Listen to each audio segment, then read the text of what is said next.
નમસ્કાર વાલા દર્શક મિત્રો, સ્વાગત છે આપનું આપણી આ યુટ્યુબ ચેનલ પર। મિત્રો, આજે આપણે વાત કરવા જઈ રહ્યા છીએ એક એવા નિર્ણય વિશે જે લાખો પેન્શનરો, નિવૃત્ત સરકારી કર્મચારીઓ અને સિનિયર સિટીઝન્સ માટે આર્થિક રાહત અને માનસિક સુખ શાંતિ લઈને આવ્યું છે। મિત્રો, ગુજરાત રાજ્ય સરકારે આખરે ડીએ એટલે કે મોંઘવારી ભથ્થું બાકી રકમ અંગે મોટો નિર્ણય જાહેર કર્યો છે, જે લાંબા સમયથી કર્મચારીઓ રાહ જોઈ રહ્યા હતા। મિત્રો, ગુજરાત પેન્શનરો માટે મોટી ખુશખબર છે। લાખો સરકારી કર્મચારીઓ અને નિવૃત્ત પેન્શનરો માટે આ નિર્ણય માત્ર એક ચૂકવણી નથી, પણ વર્ષો સુધી કરેલી મહેનતનું માન્ય સ્વીકાર છે। પગાર સ્તર 1 થી 10 સુધીના કર્મચારીઓને આ ચૂકવણીનો સીધો લાભ મળશે।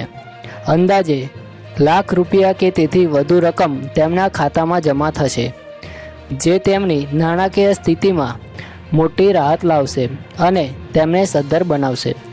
મિત્રો, આપણે આ વિડીયોમાં તમામ માહિતી મેળવી લઈશું, પરંતુ એ પહેલાં જો તમે અમારી ચેનલમાં નવા હોય તો ચેનલને જરૂરથી સબસ્ક્રાઈબ કરી લેજો, કારણ કે મિત્રો, આ ચેનલ પર અમે દરરોજ પેન્શન અને સરકારી કર્મચારીઓને લગતા સમાચાર અને મહત્ત્વની માહિતી લાવતા રહીએ છીએ। તો ચાલો મિત્રો, આપણે માહિતી તરફ જઈએ। તો મિત્રો, આર્થિક સહાયનો અસરકારક પ્રભાવની વાત કરીએ તો આ ચૂકવણીથી કર્મચારીઓ માત્ર તેમના દૈનિક ખર્ચમાં નહીં, પણ ભવિષ્યની યોજનાઓમાં પણ રોકાણ કરી શકશે। ઘરના આવશ્યક ખર્ચ, બાળકોના અભ્યાસ, સ્વાસ્થ્ય સેવાઓ કે ઘર સુધારના, આ રકમ દરેક માટે જીવનમાં એક શ્વાસ સમાન રાહત લાવશે। ખાસ કરીને મોંઘવારીના સમયમાં આ સહાય એક સુરક્ષિત આધાર પૂરો પાડશે। મિત્રો, હવે વાત કરીએ કે સરકારનો સુવ્યવસ્થિત વિતરણનો નિર્ણય, આના વિશે વાત કરીશું। તો મિત્રો, સરકારે સ્પષ્ટ કર્યું છે કે ડીએ બાકી રકમની ચૂકવણી સંપૂર્ણ પારદર્શક અને સુવ્યવસ્થિત પ્રક્રિયા દ્વારા કરવામાં આવશે। મિત્રો, લાભાર્થીઓના બેંક ખાતામાં સીધી ટ્રાન્સફર થશે, જેથી કોઈ મધ્યસ્થી એટલે કે મધ્યમાં પ્રક્રિયા અથવા વિલંબ ન થાય। આ માટે તમામ લાભાર્થીઓને તેમના બેંક એકાઉન્ટની વિગતો સમયસર અપડેટ રાખવાની સલાહ આપવામાં આવી છે। મિત્રો, આપણે હવે આગળ વાત કરીએ કે કર્મચારીઓના મનોબળમાં વધારો। તો જ્યારે સરકાર આવા નિર્ણય લે છે ત્યારે માત્ર આર્થિક રાહત જ નહીં, પણ કર્મચારીઓના મનોબળમાં પણ અદ્ભુત વધારો થાય છે। તેમને લાગે છે કે તેમની મહેનતનું સાચું મૂલ્યાંકન થઈ રહ્યું છે। આ ખુશી માત્ર એક વ્યક્તિ સુધી સીમિત નથી રહેતી, પરંતુ તેના પરિવાર સુધી ફેલાય છે। હવે મિત્રો, આપણે વાત કરીએ અર્થતંત્ર માટે પણ લાભદાયક વિશે। તો મિત્રો, આ ચૂકવણીથી અર્થતંત્રમાં રોકડ પ્રવાહ વધશે, જેનાથી કર્મચારીઓ જ્યારે વધારાનો ભંડોળ ખર્ચશે ત્યારે તે બજારમાં નવી તાજગી લાવશે। આ માત્ર વ્યક્તિગત નહીં, પરંતુ રાજ્યના અને દેશના વિકાસમાં પણ સકારાત્મક ફાળો આપશે। હવે મિત્રો, વાત કરીએ પ્રક્રિયા દરમિયાન ધ્યાનમાં રાખવાની બાબતો વિશે।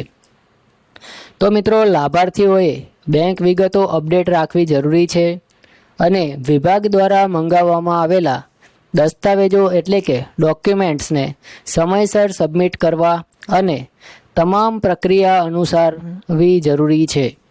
અને મિત્રો, સરકારની ખાસ ટીમો સમગ્ર વિતરણ પ્રક્રિયા પર નજર રાખશે, જેથી દરેકને રકમ સમયસર મળી રહે। હવે મિત્રો, વાત કરીએ કે આ નિર્ણયનો સાચો અર્થ શું છે। તો મિત્રો, આ માત્ર નાણાંની ચૂકવણી નથી, પરંતુ વર્ષોની સેવા માટેનું સન્માન છે। સરકારી કર્મચારીઓ અને પેન્શનરો માટે આ એક એવી તક છે જ્યાં તેઓ પોતાની નાણાકીય સ્થિરતા વધારી શકે છે, મિત્રો, કુટુંબને વધુ સારું ભવિષ્ય આપી શકે છે અને મોંઘવારી સામે એક મજબૂત ઢાલ બનીને ઊભા રહી શકે છે। મિત્રો, અંતિમ સંદેશ મારો એ જ છે કે આ નિર્ણય લાખો પરિવારોના ચહેરા પર સ્મિત લાવશે, તેમના દિલમાં એક નવી આશા જગાડશે અને સમાજમાં વિશ્વાસ મજબૂત બનાવશે। મિત્રો, આ પ્રકારની માહિતી મેળવવા માટે આપણી ચેનલને જરૂરથી સબસ્ક્રાઈબ કરી લેજો અને આ વિડીયો પેન્શનરો અને કર્મચારીઓને જરૂરથી શેર કરજો, કારણ કે ખુશી ત્યારે જ વધી શકે છે જ્યારે તે બધામાં વહેંચવામાં આવે.